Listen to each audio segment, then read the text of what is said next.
Greg's outside cleaning the windows of our wonderful little space hulk, so we have some time to kill. So let's take a crack at something. It's been quite some time since the release of Kill Team 2.0, and we've seen many teams rise and fall in the ranks of general public interest. The common perception from the online masses is that the collection of teams released initially no longer have a place in the competitive scene. I don't exactly share in that opinion, and I certainly believe the Compendium is a good place to start for new players looking to get into the game. It also still serves as one of the only ways for some of the factions to be played in Kill Team to this day, sadly. During my time in seclusion up here, I've scrolled through the Vox and have seen that some of you out there enjoy arguing over these things I've come to know as tier lists. Since we have a bit before I restart some experiments on Greg, maybe we can turn up some anxiety by placing the Compendium teams into one of these lists. Before that, quick reminder, this is YouTube, and if you're new to the channel and enjoy tabletop content, don't forget to hit that subscribe button. Maybe the like if you're interested. And just a heads up, we do have a community Discord linked in the description below. If you'd like to join in the conversation beyond these videos, maybe think of joining up. Would be happy to have you. All that out of the way, let's get to making a list.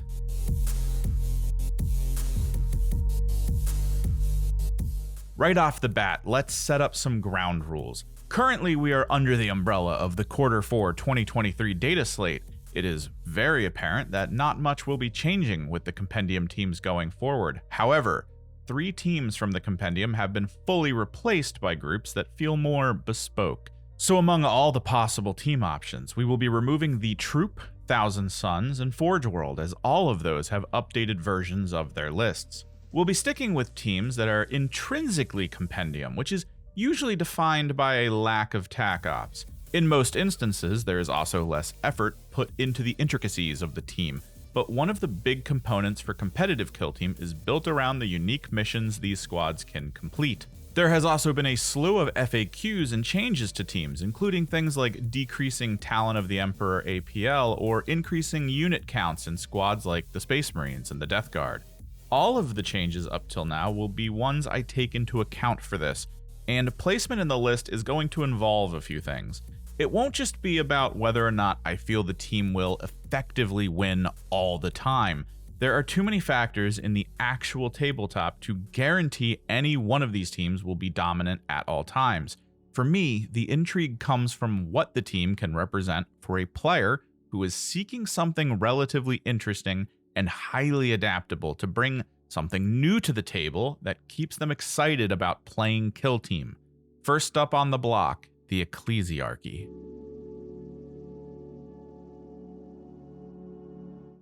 The Sisters do have a bespoke team tied to them, but its playstyle is quite different from what some might expect out of these armor-clad warrior nuns. The Ecclesiarchy stands as something a little more common for what we would expect. Bolt guns, flamers, meltaguns, all the classics. They are a multiple fire team squad as well. This gives a fair bit of adaptability when trying to design a complete list to take on opponents. A solid selection of ranged, fairly decent melee options. 10 units with a total of 2 action points each. Strategic and tactical ploys that are pretty evenly distributed between free rerolls as well as survivability and extra damage.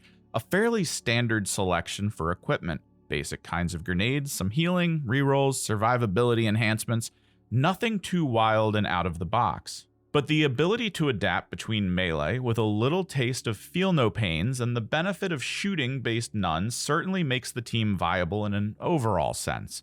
And the fun factor is good with that adaptability, but it certainly isn't super extreme in allowing players to fly too off the handle when it comes to list building. I view the Ecclesiarchy as a solid B rank team. B+ if we needed to get a little more focused with the rank. Even though the options are there, everything feels a little too vanilla comparatively to some of the other teams, but building for the Ecclesiarchy doesn't feel too bad in the grand scheme.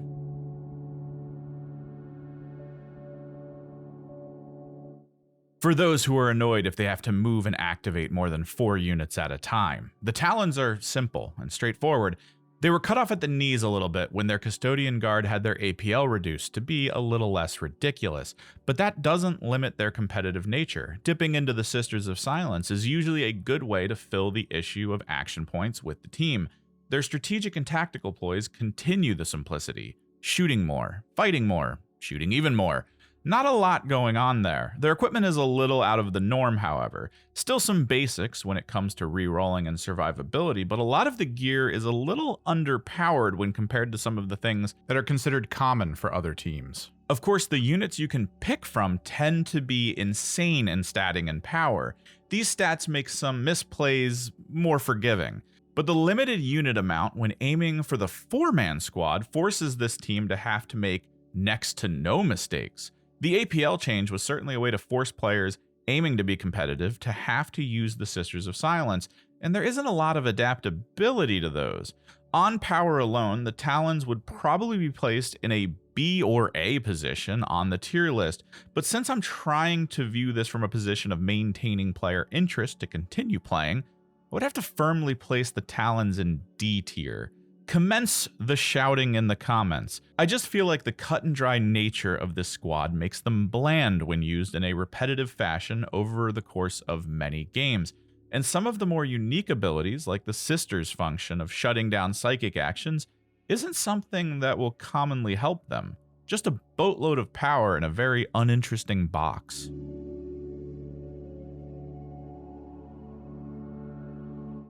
If you're a believer in quantity over quality, this might be a team for you. The Imperial Guard is a multi-fire team squad that allows you to pick between potentially taking 14 units or possibly 10 with better stats. Weapon choices are fairly basic, as well as specialist choices, which tend to just be people with guns that are a little different, as well as a unit meant to increase some APL.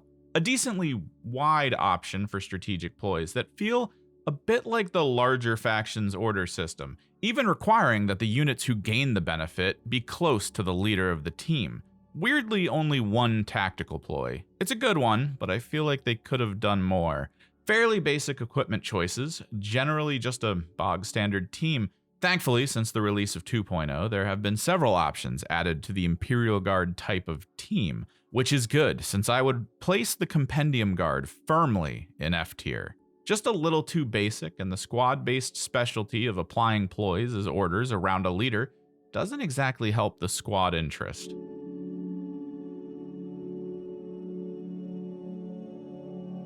I honestly didn't know you could make an elite team feel not elite. For a while there, the Grey Knights were stuck at 5 units, which wasn't amazing.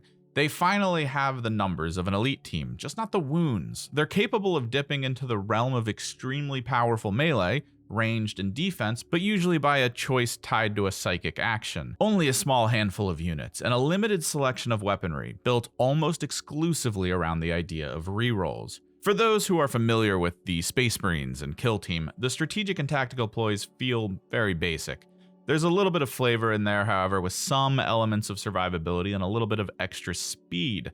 Some simplified equipment, just not enough. The units might be forgiving with their rerolls and enhanced armor potential, but the simplified nature of their existence, as well as the lack of general damage the team can put out, will make the average player feel underpowered in most situations. And whereas other teams might allow you to think, oh, I'll just use this weapon instead and everything will be a bit better, there isn't much for you to change with the Grey Knights to gain any real advantage. F tier.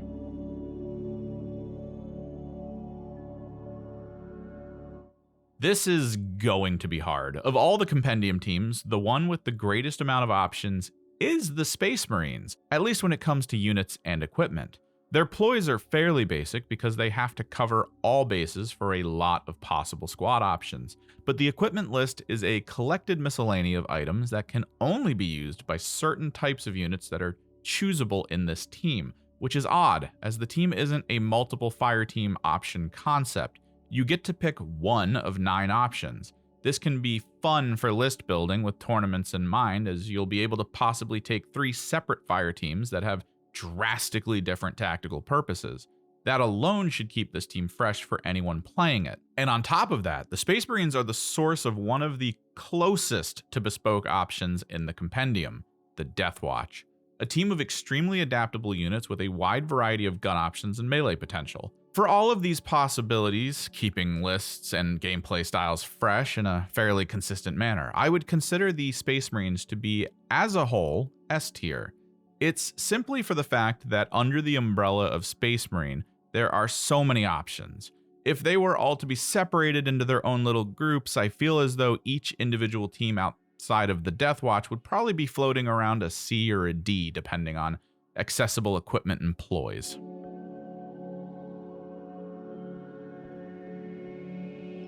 For when a sci-fi universe needs way too much fantasy injected into it, a good bit of unit options here and a decent amount of adaptability due to this being a dual fire team setup. A pretty solid horde team at between 12 and 14 units on the field depending. The ploys are a little bland, however, and tend to focus on enhancing the specific pantheons, which would probably support the idea of going monotype to save on command points. The equipment they have access to is pretty extensive, but also very focused in a similar way on each of the individual aspects of chaos. They are also mostly weapons to fill in gaps that some of the units might be missing in the form of attacks. Kind of simple. The overarching team gimmick tends to be focused around the general invulnerable save, and a lot of the elements of the team lean into the Tzeentch demon types. It kind of makes the rest of the options feel a little held back. The ability to choose units from the different pantheons can keep the team a little fresh, but honestly, not a lot. That's why it's firmly in C tier. Okay, but having seen the Gellerpox from the bespoke lists makes me wish each individual Pantheon type had unique feeling functions.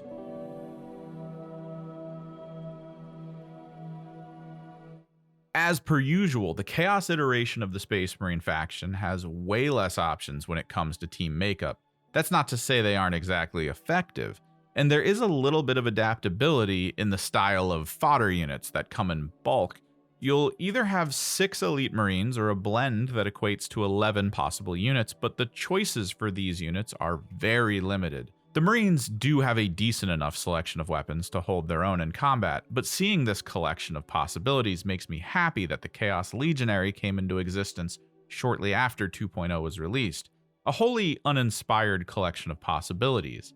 D tier.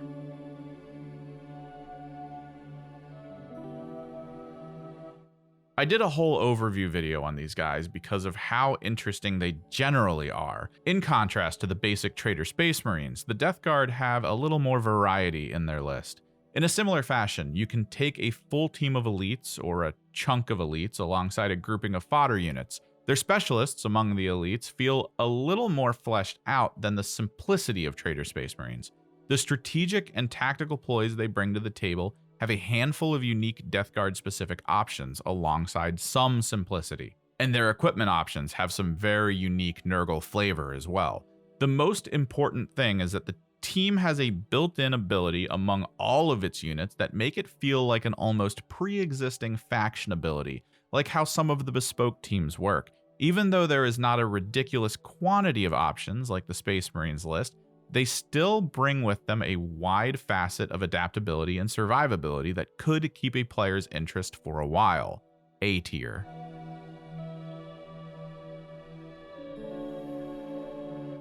Space Elves, hyper-agile glass cannons. The Craftworld fall under the range of having multiple fireteam options per final list. This keeps playstyle fresh normally, and among these options there are some interesting unit types. The Dire Avengers have some advantages using Overwatch, as well as a fairly interesting leader unit. Rangers have some good defensive options, and the team itself has a rarity among Compendium lists in the form of a heavy weapons platform. It's kind of a unit, but with some caveats. Strategic and tactical ploys are fairly good options, mostly in the mobility field, as well as a little bit of increasing chances to hit, and the equipment seems focused on most of the specific fire teams that you would pick and don't necessarily get a little too wild. But several of the units do feel very unique and don't just exist as stat sticks with guns, but among the fire teams there are some uninspired choices that provide limited interest. Still, I would place the Craftworld in B tier for what they offer.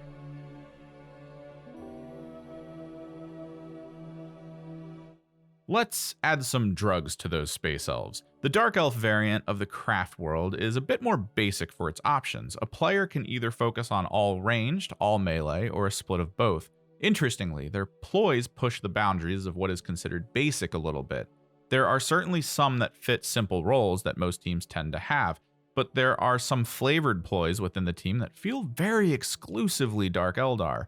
Their equipment also goes between standards as well as some seemingly special options.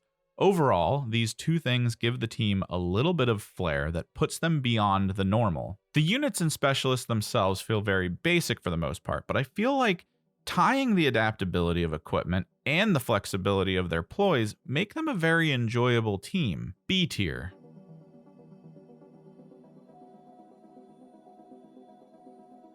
My children, my disciples.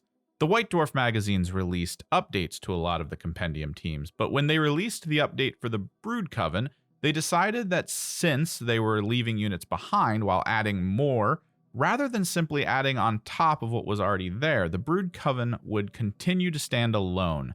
And there are a lot of options here. 2 fire team selections between 3 possible choices with multiple specialists involved. A great baseline for adaptability. Their strategic and tactical ploys mostly feel a little bland in that for the most part you want them to be used every round to give this team something that feels very faction unique, which is why one of them is actually a fully active ability for their bespoke Wormblade. They have a few pieces of interesting equipment that interact with certain rules that aren't commonly adjusted by Compendium teams. The problem is, outside of the long-range units, the melee units between the 2 fire teams are so close in concept that it's difficult for people to choose between which ones you take, as it almost feels like a non-point. There is a little bit of list intrigue here in terms of the ploys that they have access to, but outside of that, they do feel a little flat at times. C tier.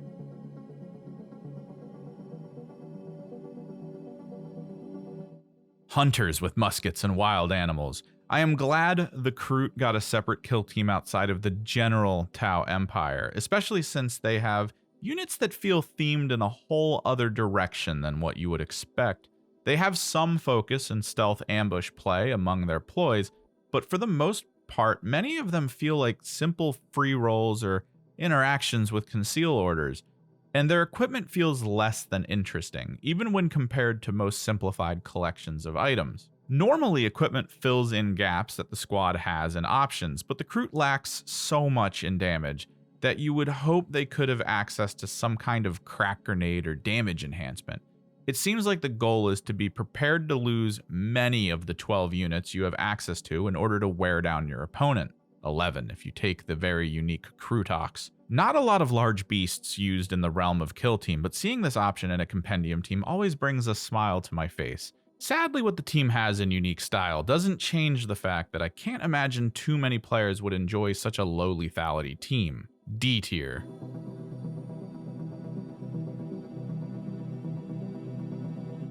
The Necron Tomb World brings the undead robot flavor that the 40k universe needs. And with their reanimation protocol set to free, they are one of the few Compendium teams that feel like they have a faction ability, despite it not actually being a major thing.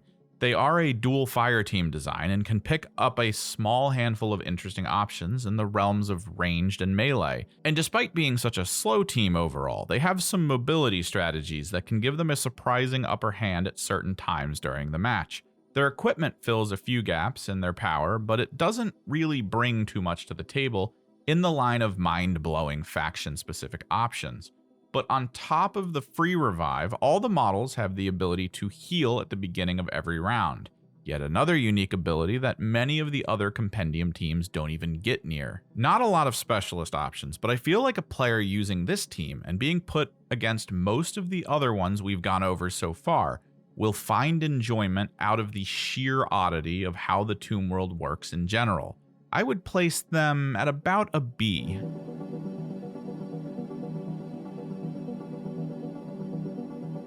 If it isn't about fun and fighting, it isn't about orcs. Weirdly though, the Greenskin team leans a bit more heavily into ranged than I'd expect.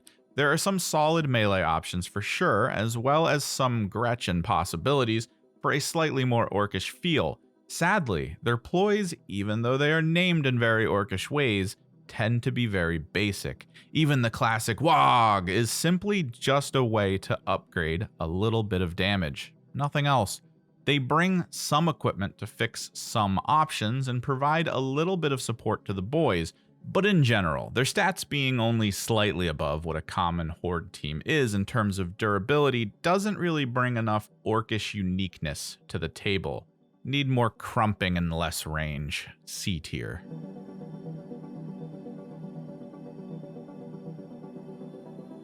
The Tau Empire offered us musket-wielding warriors with dogs and oxes. On the other side, we have floating AI-driven drones, as well as some soldiers and stealth suits. A stark contrast. The Hunter Cadre is actually put together as a pretty good prototype for what eventually became how bespoke teams were designed. There's a whole section of information on how drones work, as well as unique actions that the team can take in the form of the marker light. By the time you make it to them in the Compendium, there's a level of confusion as to why all the prior teams don't have something even remotely like this attached to them. The strategic and tactical ploys carry a lot of the love that the squad already gets early on. Very unique functions tied into specific fire teams they have access to, as well as abilities and options that are extraordinary. This is one of the only teams in the Compendium that can use its ranged weapons as a melee weapon in melee. It has a solid out-of-sequence maneuver ability. Their selection of equipment is pretty solid when thinking of trying to achieve general tasks and enhancing their own power across multiple units. A decent collection of specialists with a pretty quality level of variation, and a wide selection of drones to fill roles needed during the battle. S tier. They might be naive, but someone at Games Workshop certainly loves them.